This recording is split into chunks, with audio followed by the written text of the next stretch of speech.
കാസർഗോഡ് അറക്കത്തട്ട് മലവെള്ളപ്പാച്ചിലിൽ നർക്കിലക്കാട് ചിറ്റാരിക്കൽ റോഡിൽ കോട്ടമല എസ്റ്റേറ്റിന് സമീപം മലവെള്ളപ്പാച്ചിൽ. മഴക്കാലത്ത് വെള്ളമൊഴുകി പോകുന്ന ചാലിൽ കുത്തൊഴുക്ക്. അതേസമയം മലയോര ഹൈവേയിൽ ചിറ്റാരിക്കൽ കറ്റാംകവല റോഡിൽ മണ്ണിടിഞ്ഞു. റോഡിന്റെ ഒരു വശത്ത് ഗതാഗതം തടസ്സപ്പെട്ടു. മണ്ണ് നീക്കം ചെയ്ത് ഗതാഗതം പുനഃസ്ഥാപിച്ചു.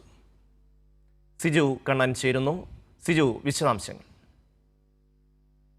കാസർഗോഡ് മഴ തുടരുകയാണ്. മലയോര മേഖലയിൽ ഉൾപ്പെടെ അതിശക്തമായ മഴയാണ് ഇപ്പോൾ പെയ്തുകൊണ്ടിരിക്കുന്നത്. കാസർഗോഡ് മലയോര മേഖലയായ അറക്കത്തട്ട് മലവെള്ളപ്പാച്ചിലുണ്ടായി. നർക്കിലക്കാട് ചിറ്റാരിക്കൽ റോഡിൽ കോട്ടമല എസ്റ്റേറ്റിന് സമീപത്താണ് മലവെള്ളപ്പാച്ചിലുള്ളത്. മഴക്കാലത്ത് വെള്ളമൊഴുകി പോകുന്ന ചാലിൽ കുത്തൊഴുക്കാണ്. കല്ലും മണ്ണും എല്ലാം തന്നെ കുത്തിയൊഴുകി എത്തുകയാണ്. ജനവാസ മേഖലയല്ല. കോട്ടമല എസ്റ്റേറ്റിന് സമീപത്താണ് ഈ മലവെള്ളപ്പാച്ചിലുണ്ടായത്. ആശങ്കപ്പെടേണ്ട സാഹചര്യം നിലവിലില്ല. അതേസമയം തന്നെ ചിറ്റാരിക്കൽ ടൗണിനോട് ചേർന്ന് ചില ഭാഗങ്ങളിൽ വെള്ളക്കെട്ട് രൂപപ്പെട്ടിട്ടുണ്ട്. മലയോര ഹൈവേയിൽ ചിറ്റാരിക്കാൽ കാറ്റാംകവല റോഡിൽ മണ്ണിടിച്ചിലുണ്ടായി. റോഡിന്റെ ഒരു വശത്ത് ഏറെ നേരം ഗതാഗതം തടസ്സപ്പെട്ടു. അഗ്നിരക്ഷാ സേനാംഗങ്ങൾ ഉൾപ്പെടെ സ്ഥലത്ത് എത്തിക്കൊണ്ട് മണ്ണ് നീക്കം ചെയ്ത് ഗതാഗതം പുനഃസ്ഥാപിച്ചിട്ടുണ്ട്.